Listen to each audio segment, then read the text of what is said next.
संस्कृत वर्णमाला। छात्रों में संस्कृत की ध्वनियाँ, वर्णों के शुद्ध उच्चारण व लेखन की योग्यता उत्पन्न होगी। छात्र वर्णमाला के सभी स्वरों, व्यंजनों को जानकर संस्कृत भाषा में उनका उचित उपयोग करने में समर्थ होंगे। छात्र संस्कृत भाषा की विशिष्ट ध्वनियों को सुनकर उन्हें पहचान पाएंगे। छात्र स्वरों तथा व्यंजनों के सभी भेदों को बोधपूर्वक पहचान पाएंगे। छात्रों को स्वरों तथा व्यंजनों के उच्चारण व लिखित रूपों का बोध हो जाएगा। छात्रों को शुद्ध वर्णों तथा सस्वर वर्णों का ज्ञान हो जाएगा। हलंत के चिन्ह तथा हलंत पदों में इस चिन्ह के उचित प्रयोग का ज्ञान हो जाएगा। छात्र स्वरों की मात्रा को संस्कृत भाषा में बोधपूर्वक प्रयोग कर पाएंगे। सम्मेलन। ईशान खिलौनों को आगे करके भौं भौं भौं। कोविद, अरे मैं तो डर गया। सभी हंसते हैं। ईशान खुश होकर सबको फिर से डरा रहा है। अध्यापिका हंसते हुए इसे यह ध्वनि कितनी अच्छी लग रही है। छात्रों, क्या आप जानते हैं सबसे छोटी ध्वनि के लिखित रूप को वर्ण कहते हैं तथा वर्णों के व्यवस्थित समूह को वर्णमाला या अल कहते हैं। दोस्तों, ये वीडियो उनके लिए है जिनके बच्चे 6th क्लास में आए हैं, क्योंकि अब संस्कृत का कोर्स कंपलसरी हो गया है। तो मेरी भतीजी भी 6th क्लास में आई है। मैंने MA किया है संस्कृत से, तो छुट्टियों में मैं उसकी क्लास ले रही हूँ। मैंने इस तरह से उसे पढ़ाया है कि जब मैंने उसका रिवीजन कराया कि तुम अब मुझे बताओ, तो बिल्कुल एक टीचर की तरह मुझे उसने समझाया है। तो प्लीज़ इस वीडियो को ज़रूर देखें, आपके बच्चों के काम आएगी। ये वीडियो आपके लिए ही है। और मुझे लगता है कि जैसे मेरी भतीजी की समझ में आया है सरल तरीके से, ऐसे ही आपके बच्चों के समझ में अवश्य आएगा। तो दोस्तों, वीडियो को लाइक करें, शेयर करें और सब्सक्राइब करें।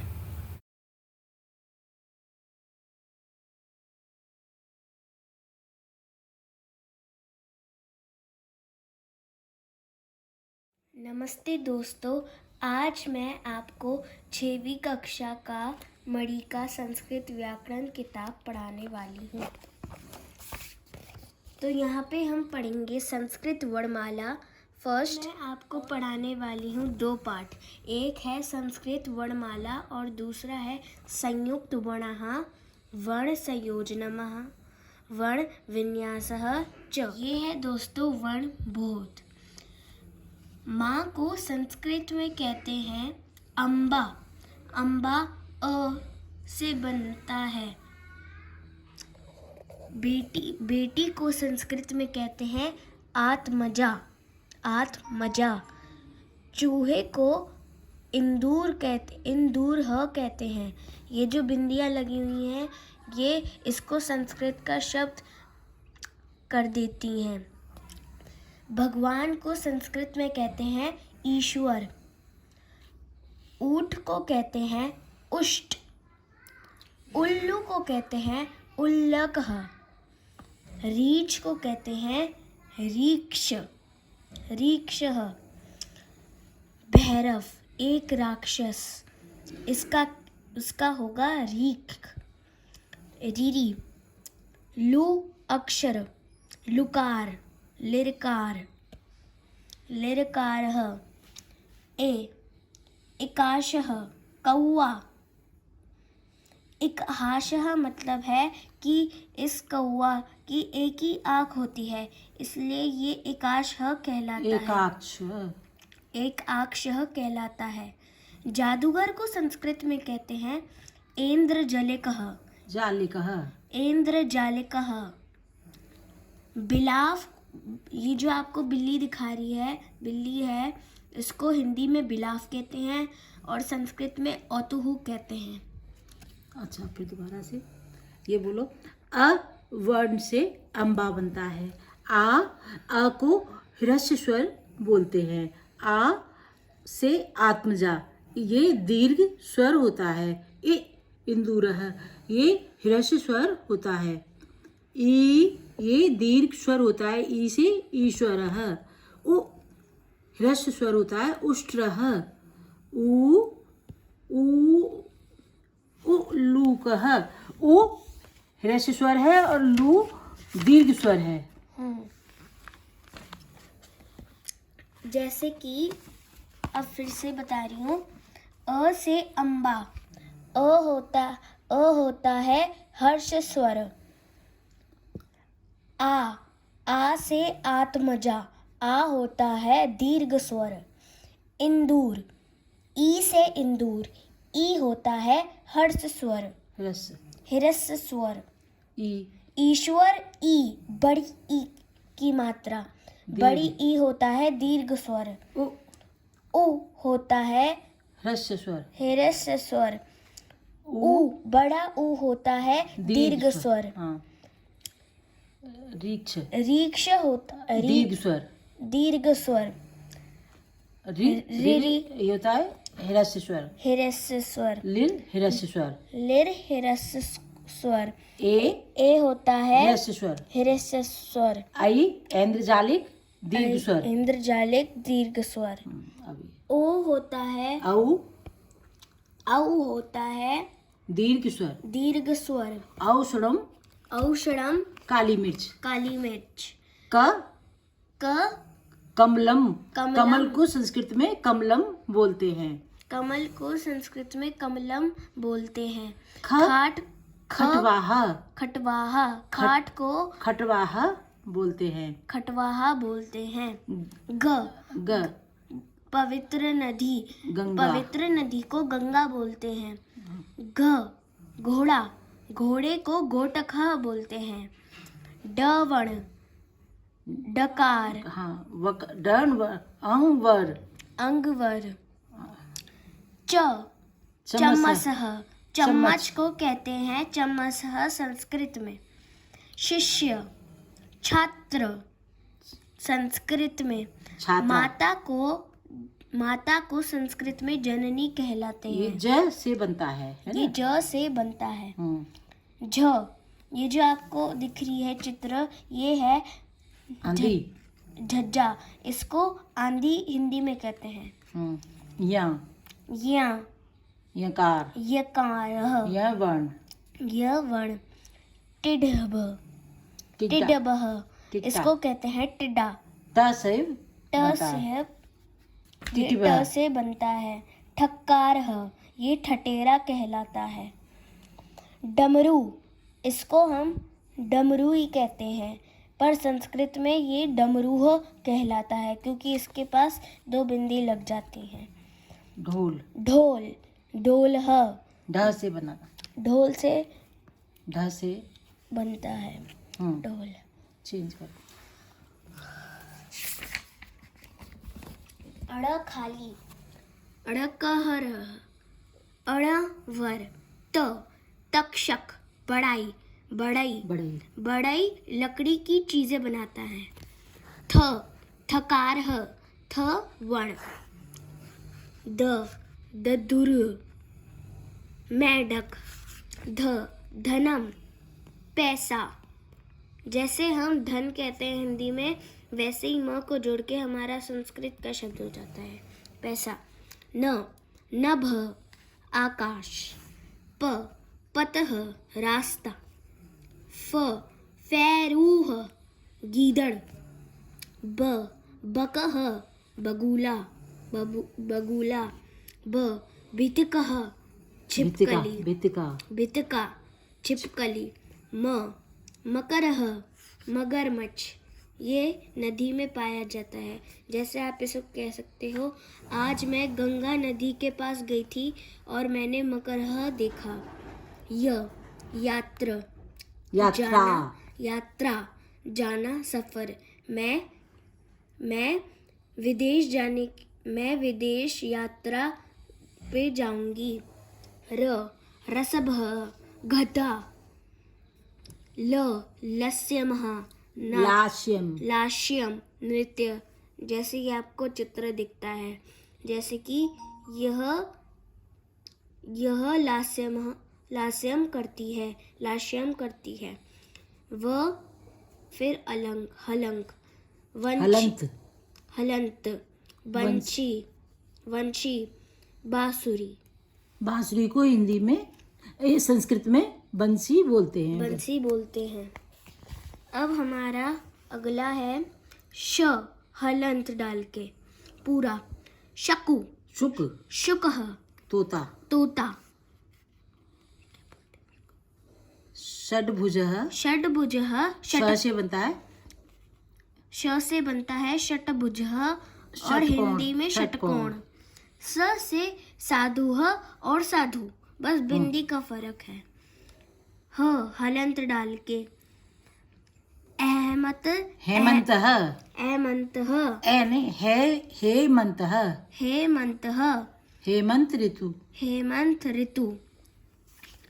अब यह है समरवीर। महोदया, आपने इस वर्णमाला में शुरू से कुछ वर्णों को अलग से क्यों लिखा है? अध्यापिका, उचित प्रश्न है। इस अलग वर्णों को उच्चारण कीजिए।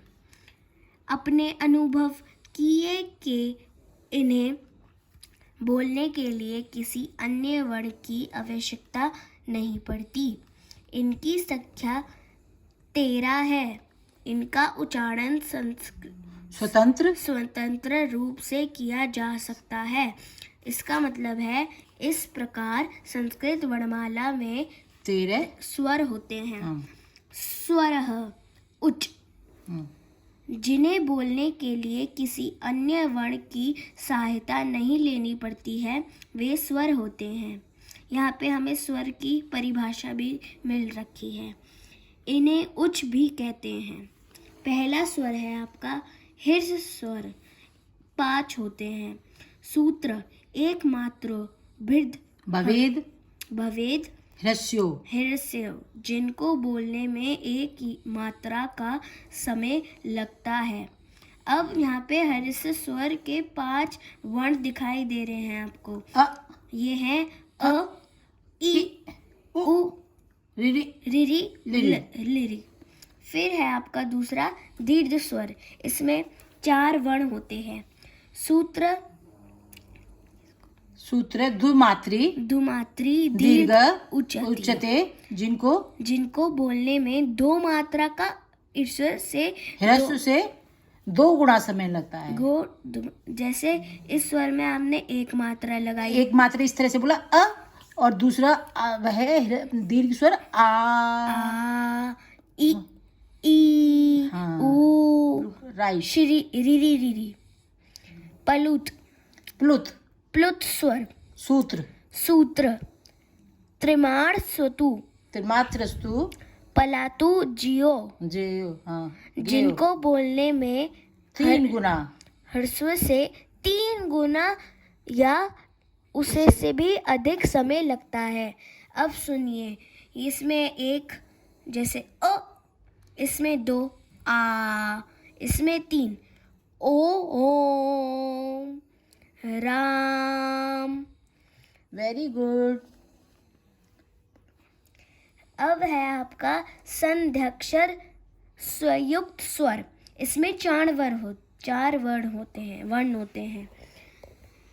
ये स्वर है अ प्लस ई, ए हो जाए। स्वर उच्च, जिन्हें बोलने के लिए किसी अन्य वर्ण की सहायता नहीं लेनी पड़ती है, वे स्वर होते हैं।